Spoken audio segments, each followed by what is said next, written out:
Et 2011, il y a excessivement de rapports qui ont été produits. Donc vous voulez dire par là que les enquêtes sont plutôt orientées vers les...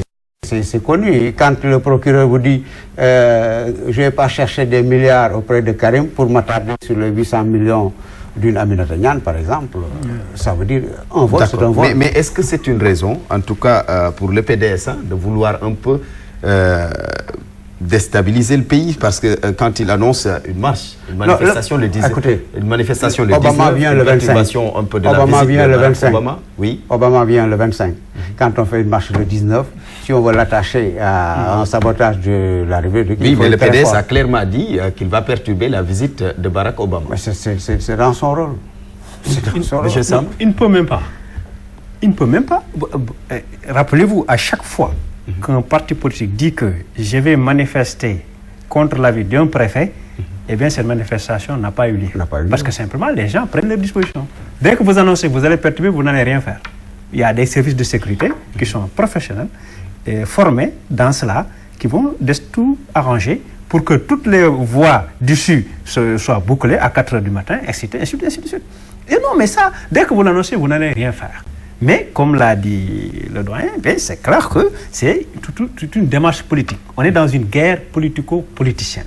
On a entendu tout de suite d'autres responsables qui disent, en tout cas au niveau de la paix ou de la coalition Macky 2012, qu'on va faire face, qu'on va emprisonner un tel, qu'on va arrêter un tel autre, alors comme si eux-mêmes, ils étaient les procureurs et que c'est eux-mêmes qui étaient chargés. C'est une incitation à la haine, c'est quoi? Non, mais c'est juste une guerre politique. On est dans une campagne politique permanente, ça c'est le propre au Sénégal. Au lieu de travailler, les gens s'attellent à se faire la guerre, alors qu'en sourdine, ils se retrouvent dans les baptêmes, ils se retrouvent dans les décès, ils se parlent, ils se saoulent, après ils vont faire des déclarations tapageuses. Vous voulez dire qu'ils sont en train de leurrer la population? Non, mais c'est clair, les politiciens l'ont toujours fait.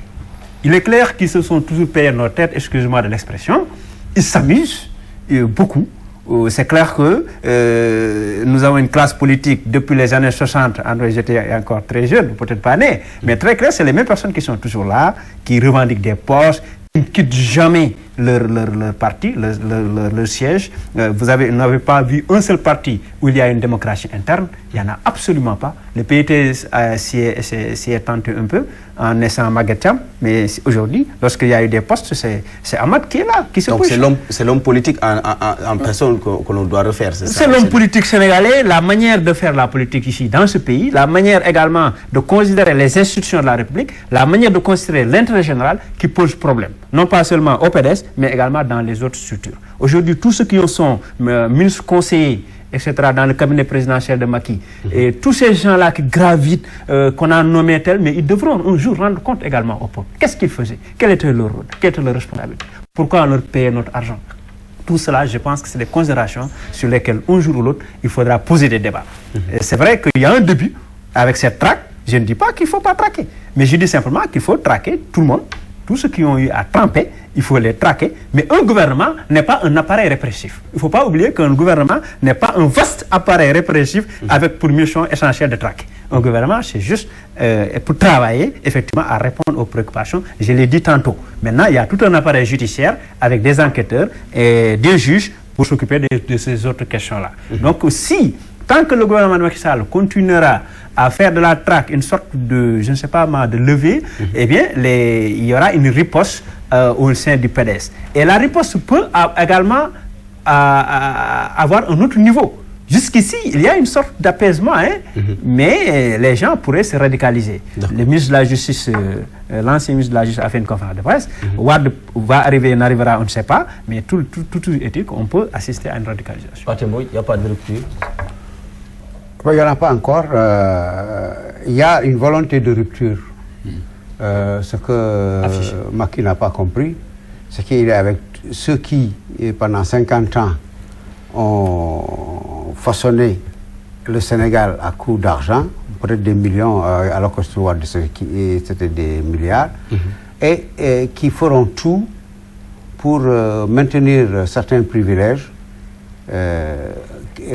qu'ils pensent que la nation leur doit. En fait, le problème que nous avons aujourd'hui dans ce pays, c'est que les gens ne sont pas redevables à un pays.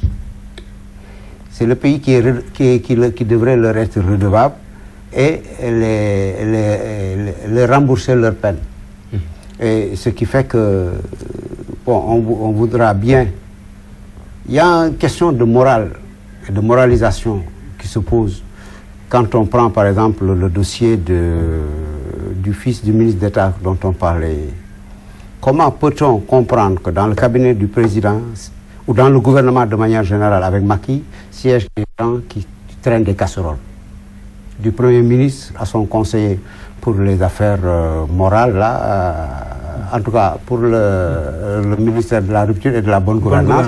Comment peut-on, parce qu'en 1988, j'ai eu un débat avec un de nos anciens confrères, malheureusement décédé aujourd'hui.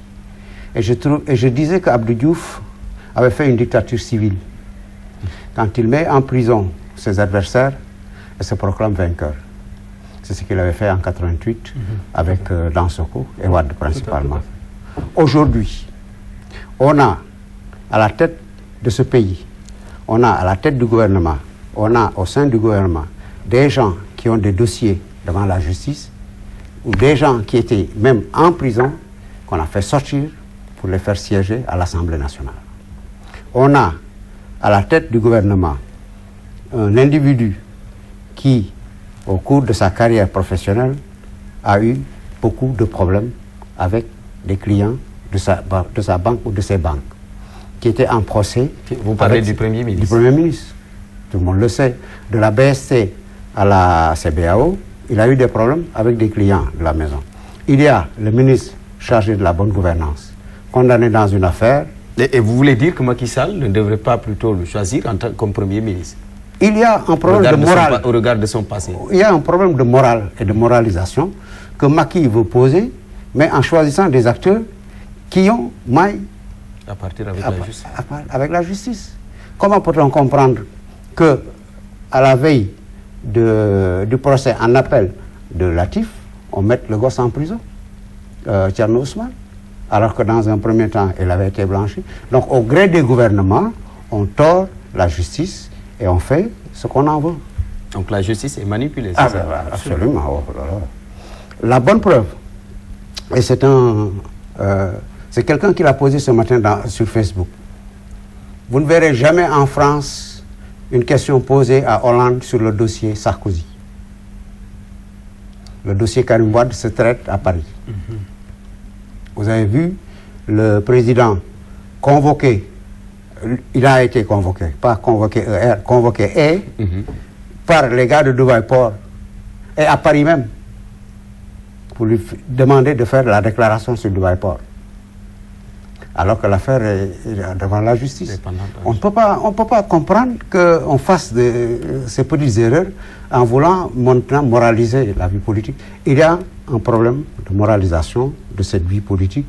Bon, c'est vrai que la politique ne se fait pas avec des enfants de cœur, mais quand on veut se positionner comme un Macky Sall, qui a cohabité avec Wade en toute intelligence, avec des gens en toute intelligence pendant 8 ans, qui a fait ce qu'il a à faire, qui a fait sa déclaration de patrimoine et qui veut nous faire croire aujourd'hui que c'est une sainte nitouche, une vierge effarouchée.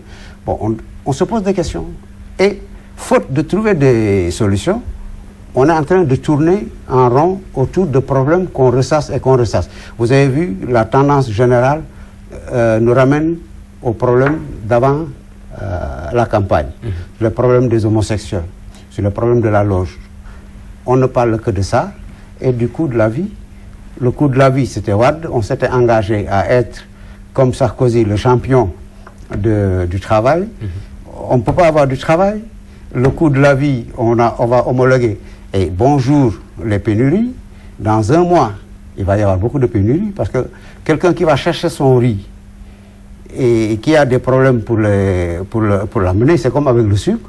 On libéralise, les gens vont chercher le sucre. Et maintenant, qu'est-ce qu'on nous dit? Il y a 35 000 tonnes qui sont en souffrance au port. Pendant ce temps, l'autre aussi a un excès de sucre. Bon, et si on demandait aujourd'hui, on imposait... Donc pour vous, ce sont les germes d'une pénurie qui sont en train de pousser au Sénégal. D'accord. Monsieur Sambre, un mot là-dessus? Oui, écoutez, je pense que, comme l'a dit